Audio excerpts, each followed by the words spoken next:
తల్లిదండ్రులు కావాలని మీ కలను సాకారం చేసుకోండి. ఓఎస్ఎస్ ఫర్టిలిటీ వారి తక్కువ ధర సంతానోత్పత్తి చికిత్సతో అపాయింట్మెంట్స్ కొరకు కాల్ చేయండి 7825893604. అయోధ్యలో కొలువుదీరిన బాలరాముడి రూపం ఒక ఆకర్షణ అయితే ఆయనకు అలంకరించిన ఆభరణాలు మరొక అట్రాక్షన్. దివ్యాభరణాలు అలంకరించిన రాముడిని చూసి ఇంతకంటే లోకోత్తర సౌందర్యం ఇంకెక్కడుంటుందని అంటున్నారు భక్తులు. బాలరాముడి దివ్యమంగళ స్వరూపం ఆబాల గోపాలాన్ని ఆకట్టుకుంటోంది. ముఖ్యంగా రామయ్యకు నఖశిఖ పర్యంతం అలంకరించిన నగలను చూసి భక్తులు మంత్రముగ్ధులవుతున్నారు. దైవికం ఉట్టిపడే విధంగా వస్త్రాలు, అంతే ఆకర్షణగా ఆభరణాలు రాములవారి ముగ్ధ మనోహర రూపాన్ని ద్విగుణీకృతం చేశాయి. వాల్మీకి రామాయణం, రామచరితమానస, అలవందర స్తోత్రం వంటి గ్రంథాలలో రాముడి వైభవం ఎలా ఉంటుందో పరిశోధన చేసి వాటి ఆధారంగా ఆభరణాలు రూపొందించారు.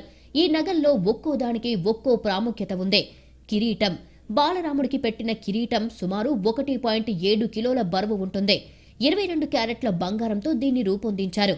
ఇందులో 75 క్యారెట్ల డైమండ్లు, 135 క్యారెట్ల జాంబియన్ ఎమరాల్డ్, 262 క్యారెట్ల రూబీలు పొదిగారు. ఈ కిరీటం మధ్యలో సూర్య భగవానుడి చిహ్నం ఉంటుంది. ఉత్తర భారతదేశ సంప్రదాయం ప్రకారం దీన్ని బంగారంతో తయారు చేశారు. కుందల్, కిరీటానికి సరిపోలే విధంగా ఈ కుందల్ తయారు చేశారు. నెమలి ఆకారంలో ఉంటాయి. వీటిని కూడా బంగారం, వజ్రాలు, కెంపులు, పచ్చలతో అలంకరించారు. కంఠాభరణం, బాలరాముడికి పెట్టిన కంఠాభరణం మొత్తం వజ్ర వైడూర్యాలతో పొదిగారు. మధ్య భాగంలో కూడా సూర్యదేవుని బొమ్మ ఉంటుంది. ఇందులో ఎమరాల్డ్ తీగలు ఉంచారు. కౌస్తుభమణి, బాలరాముడి గుండెల మీద ఈ మణి ఉండే విధంగా చేశారు. మొత్తం రూబీలు, వజ్రాలతో దీన్ని తయారు చేశారు. విష్ణుమూర్తి అవతారాలు అన్నిటిలోనూ ఈ మణిహారం తప్పకుండా కనిపిస్తుంది. పాదిక, దైవిక అలంకరణలో ఇది ముఖ్యమైంది. ఇది పచ్చలు, వజ్రాలతో చేసిన 5 పోగుల హారం. దీనికి ఒక పెద్ద పెండెంట్ జత చేశారు. వైజయంతిమాల, ఆభరణాల్లో ఇది 3వ అతిపెద్ద హారం. విజయానికి చిహ్నంగా దీన్ని ధరిస్తారు. ఇది వైష్ణవ సంప్రదాయంలో ముఖ్యమైంది. కెంపులతో దీన్ని రూపొందించారు.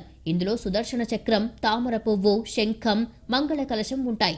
దేవతలకి ఇష్టమైన పువ్వులు కమలం, చెంప, పారిజాతం, తులసి గుర్తులు దీని మీద ఉన్నాయి. కంచి లేదా కర్ణాణి, రాముడి నడుం చుట్టూ అలంకరించే ఈ హారం నిండా రత్నాలు పొదిగారు. వజ్రాలు, కెంపులు, ముత్యాలతో దీన్ని తీర్చిదిద్దారు. యతీంద్రమిశ్ర కాన్సెప్ట్ డైరెక్షన్ ప్రకారం ఈ ఆభరణాలని శ్రీ అంకుర్ ఆనంద సంస్థ, లక్నోలోని హర్ష హైమాల్, షియామ్లాల్ జ్యువెలర్స్ సంయుక్తంగా రూపొందించాయి. బాలరాముడు ధరించిన వస్త్రం కూడా ప్రత్యేకంగా తయారు చేయించారు. పసుపు ధోతి, ఎరుపు రంగు పతాక అంగవస్త్రాలు స్వచ్ఛమైన బంగారపు జరీదారులతో అలంకరించారు. వాటి మీద శంఖం, పద్మం, సుదర్శన చక్రం, నెమలిని ప్రింట్ చేశారు. ఈ వస్త్రాలని అయోధ్య ధాంలో పనిచేసిన ఢిల్లీ టెక్స్టైల్స్ డిజైనర్ మనీష్ త్రిపాఠి రూపొందించారు.